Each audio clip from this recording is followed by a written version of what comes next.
Assalamualaikum warahmatullahi wabarakatuh. Nama saya Asri Mas Ayu, NIM 18142056, kelas PBSB semester 4. Nah, yang pertama yaitu jelaskan 6 jalur prinsip dan metode dasar dalam pengawasan bank. Yang pertama yaitu pengaturan atau regulasi. Di dalam pengaturan atau regulasi ini terdapat 3 bagian besar. Yang pertama, mengatur persyaratan dan tata cara perizinan bagi pendirian suatu bank termasuk jaringan kantornya. Yang kedua yaitu pengaturan yang berkaitan dengan usaha bank. Yang ketiga, pengaturan tentang informasi yang diperlukan bagi otoritas pengawasan bank. Yang kedua yaitu pengawasan tidak langsung. Mekanisme pengawasan tidak langsung meliputi tahap 1, melakukan penilaian atas kepatuhan, ketetapan waktu, dan konsistensi materi laporan. Yang selanjutnya yaitu menganalisis setiap jenis laporan maupun kombinasi berbagai laporan yang diterima. Yang ketiga yaitu pengawasan langsung. Dengan jalur ini, otoritas pengawasan bank meyakinkan kondisi bank secara langsung berdasarkan data dan dokumen yang dipelihara oleh bank, sekaligus menguji kebenaran dan konsistensi pembuatan laporan yang disampaikan kepada otoritas pengawasan bank. Yang keempat yaitu kontak dan komunikasi langsung dengan baik.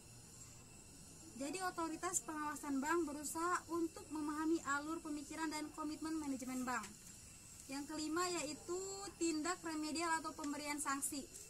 Otoritas pengawasan bank berusaha mengendalikan dan mengamankan efektivitas dalam mencapai sasaran bank. Setiap penyimpangan atau pelanggaran dilakukan oleh bank dikenakan sanksi sesuai dengan ketentuan yang berlaku. Dan yang terakhir yaitu kerjasama dengan otoritas pengawasan bank negara lain. Otoritas pengawasan bank menjalin kerjasama dan saling bertukar informasi permasalahan yang dihadapi oleh perbankan di negara lain agar mengambil manfaat, penyempurnaan strategi, kebijaksanaan, dan teknik pengawasan bank. Pertanyaan yang kedua yaitu jelaskan prinsip operasional lembaga keuangan syariah. Prinsip operasional lembaga keuangan syariah ada 4 yaitu keadilan, kemitraan, transparansi, dan universal. Keadilan yaitu prinsip berbagi keuntungan atas dasar penjualan yang sebenarnya berdasarkan kontribusi dan risiko masing-masing pihak. Yang kedua yaitu kemitraan, prinsip kesetaraan di antara para pihak yang terlibat dalam kerjasama posisi nasabah, investor atau penyimpan dana, dan penggunaan dana, serta lembaga keuangan itu sendiri. Sejajar sebagai mitra usaha yang saling bersinergi untuk memperoleh keuntungan. Yang ketiga yaitu transparansi.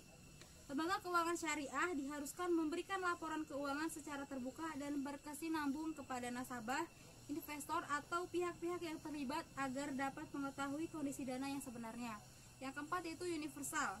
Prinsip di mana lembaga keuangan syariah diharuskan memberikan suku, agama, ras, dan golongan dalam masyarakat dalam memberikan layanannya sesuai dengan prinsip Islam sebagai rahmatan lil alamin. Pertanyaan yang ketiga yaitu jelaskan tanda atau ciri bahwa manajemen sebuah bank atau perusahaan itu buruk.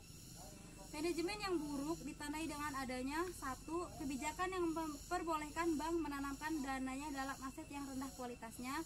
Yang kedua yaitu mengambil risiko berlebihan sehingga tidak mampu mendeteksi kemerosotan kualitas aset dan posisi risikonya serta tidak bisa mengatasinya. Yang ketiga yaitu kontrol internal audit yang tidak berfungsi. Yang keempat yaitu penilaian aset tidak realistis.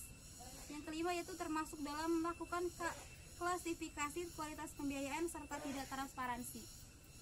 Terima kasih dari saya. Wassalamualaikum warahmatullahi wabarakatuh.